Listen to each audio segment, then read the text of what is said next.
Most important topic है respiration in human. भाई अपने बारे में पढ़ने में हमें बहुत मजा आता है कि हम किस तरीके से सांस लेते हैं। हमने बहुत सारे जानवर पढ़ लिए, प्लांट पढ़ लिए, अमीबा पढ़ लिया, फिश पढ़ ली, इंसेक्ट पढ़ लिया, ह्यूमंस भी तो पढ़ना है, ठीक है। तो रेस्पिरेशन इन ह्यूमन, देखो ह्यूमंस में बहुत सारे रेस्पिरेटरी पार्ट्स होते हैं। रेस्पिरेटरी पार्ट्स, तो रेस्पिरेटरी पार्ट्स में स्टार्ट करते हैं यहाँ से। देखो दो छेद है, इनको हम बोलते हैं नॉस्ट्रिल्स, ठीक। नॉस्ट्रिल्स, नॉस्ट्रिल्स कह दो या एक्सटर्नल लेयर, दोनों को सेम कहा, ठीक। मतलब कोई रास्ता जा रहा है, ये रास्ता जा रहा है, इसको कहते हैं नेसल कैविटी, नेसल कैविटी। इसके बाद दो छेद अंदर की साइड होते हैं, उनको बोलते हैं इंटरनल लेयर्स, इंटरनल लेयर्स। इसके बाद एक ऑर्गन आता है फेरेंस, ठीक। फेरेंस, देखो फेरेंस बहुत इंपॉर्टेंट होता है। तो फेरेंस होता है, फेरेंस जो होता है ये क्या करता है, जब हम खाना खाते हैं तो खाना को फूड पाइप में जाना चाहिए, उसको नोटिस करता है।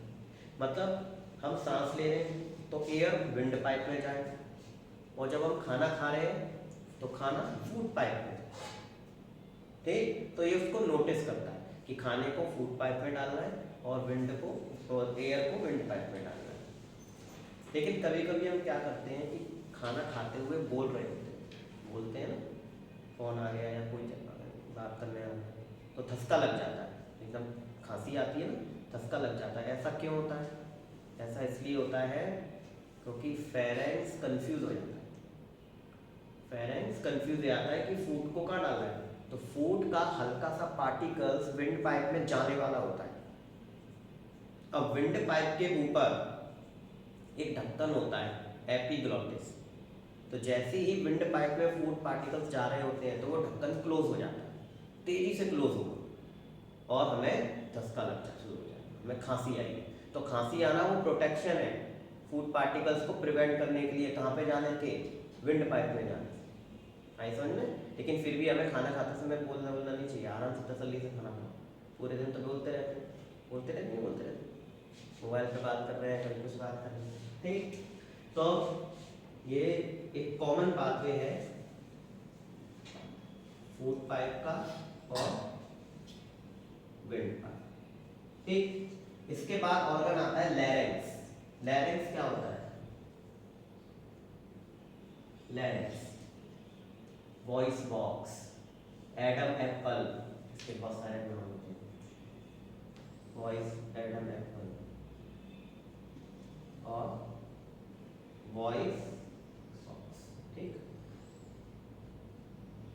देखो लैरिंक्स इतना इंपॉर्टेंट है कि ये साउंड प्रोड्यूसिंग ऑर्गन है। हम जो भी बोल रहे हैं ना वो लैरिंक्स की वजह से बोल रहे हैं। लंग्स से जो एयर है वो हमारे लैरिंक्स में जा रही है, और लैरिंक्स में 2 वोकल कॉर्ड होते हैं, ठीक। जैसे बांसुरी में छेद होते हैं ना, ऐसे लैरिंक्स में 2 वोकल कॉर्ड होते हैं। उसमें से जब हवा तेजी से आर पार निकलती है तो साउंड प्रोड्यूस होती है, साउंड प्रोड्यूस होती है। लेकिन साउंड प्रोड्यूस होगी, स्पीच नहीं आएगी। स्पीच का काम टंग का है। साउंड कैसे प्रोड्यूस होगी? इस टाइप की, जैसे कूमा बोल, लेकिन उसको वर्ड्स में, स्पीच में टंग लेकर आती है।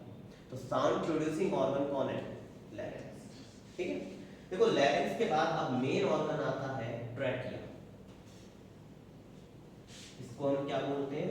Wind pipe, wind pipe. जैसे मान के चलो ये विंड पाइप, ठीक। इस विंड पाइप में छोटे छोटे रिंग्स होती हैं, ये रिंग्स दिख रही, और ये जो रिंग्स है ये कार्टिलेज की बनी होती है। What is cartilage? Cartilage is a soft bone, soft bone. देखो ये कार्टिलेज, ये कार्टिलेज। जब हम पैदा होते हैं तो हमारी बॉडी में कार्टिलेज ज़्यादा होती है, बोन कम होती है, ठीक। क्योंकि हमारी बॉडी कैसी होती है? फ्लेक्सिबल। लेकिन जैसे जैसे हमारी एज बढ़ती जाती है कार्टिलेज बोन में कन्वर्ट हो जाती है, यानी कि हमारी फ्लेक्सिबिलिटी डिक्रीज हो जाती है। लेकिन सारी कार्टिलेज बोन में कन्वर्ट नहीं होती, कुछ रह जाती है, जैसे देखो ईयर में, नोज में, ट्रैकिया में, ठीक। तो कुछ कार्टिलेज रह जाती है, ठीक है। तो कार्टिलेज क्या होती है? Soft bone. तो ये कार्टिलेज जो रिंग्स होती है वो क्या करती है? ट्रैकिया की वॉल को कोलैप्स हो जाने से बचाती है, ठीक। ट्रैकिया की वॉल को कोलैप्स हो जाने से बचाती है। अब देखो एक पाइप है, पाइप अगर चिपक गया तो गैस एक्सचेंज तो हो ही नहीं सकता, तो ये रिंग्स क्या करेंगी? उस वॉल को आपस में चिपकने से बचाएंगी, ठीक है। Prevent collapsing the wall of trachea, ठीक। अच्छा, इसके बाद ये जो ट्रैकिया होता है ये दो पार्ट में टूट जाता है। दो पाइप दिख रहे हैं, एक पाइप ये, एक पाइप ये, तो इनको बोलते हैं ब्रोंकाई। क्या बोलते हैं? ब्रोंकाई। तो नेक्स्ट पार्ट कौन सा है? ब्रोंकाई, ठीक।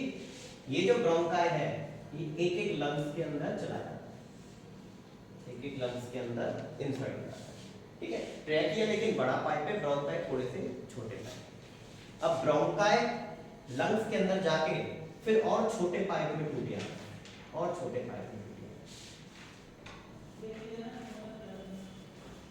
जिनको हम बोलते हैं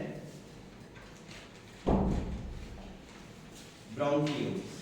क्या बोलेंगे? ब्रोंकियोल्स। तो 8 वाला पार्ट कौन सा है? ब्रोंकियोल्स। फाइनली ये जो ब्रोंकियोल्स है ये और छोटे छोटे पाइप में टूट जाते हैं, जिनको हम बोलते हैं एल्वियोली। तो लास्ट पार्ट है एल्वियोलस, ठीक। एल्वियोली के बाद कोई डिवीजन नहीं होता। एल्वियोली ब्लड के कांटेक्ट में होता है, एल्वियोली ब्लड होता है उसके कांटेक्ट में होता है। ये गैस एक्सचेंज करता है, जैसे कि मान लो ऑक्सीजन हम इनहेल कर रहे हैं, तो ऑक्सीजन सबसे पहले नॉस्ट्रिल में जाएगी, फिर नेसल कैविटी में जाएगी, फिर इंटरनल लेयर में जाएगी, फिर फेरेंक्स के होती हुई विंड पाइप में जाएगी, विंड पाइप से लैरिंक्स में जाएगी, then trachea, then bronchi, bronchiole, alveoli, ठीक है। और ये एल्वियोली किसके कांटेक्ट में रहता है? ब्लड के। किसके कांटेक्ट में? ब्लड के कांटेक्ट। अब ब्लड पहले से ही पूरी बॉडी से CO2 अपने साथ लेके आता है, किसके पास? एल्वियोली के पास। ब्लड पूरी बॉडी से पहले से ही CO2 इकट्ठा कर लेता है और एल्वियोली के पास पहुंच जाता है। तो फिर क्या होता है?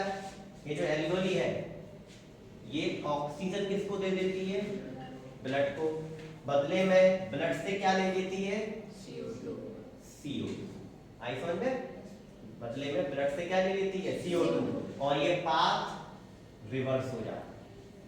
रिवर्स मतलब CO2 एल्वियोली से ब्रोंकियोल में जाएगी, फिर bronchi, trachea, larynx, pharynx, internal layer, nasal cavity and then nostril, then outside the body, ठीक है। इस तरीके से गैस एक्सचेंज होता है इन ह्यूमन में। एल्वियोली का एक काम होता है, ये सरफेस एरिया बढ़ा देता है लंग्स का, जैसे कि विलाई सरफेस एरिया बढ़ाता था स्मॉल इंटेस्टाइन का, ऐसे ही एल्वियोली लंग्स का क्या कर देता है? सरफेस एरिया को इंक्रीज कर देता है, ताकि ज्यादा ऑक्सीजन को खींच सके। ज्यादा ऑक्सीजन खींचेगी बॉडी को ज्यादा ऑक्सीजन मिलेगी, ज्यादा ऑक्सीजन मिलेगी तो हमारे ऑर्गन्स के लिए काफी हेल्दी है, ठीक है। इतना समझ में आया? तो इस तरीके से रेस्पिरेशन ह्यूमन ऑपरेट होता है, ठीक। नोट कर लो।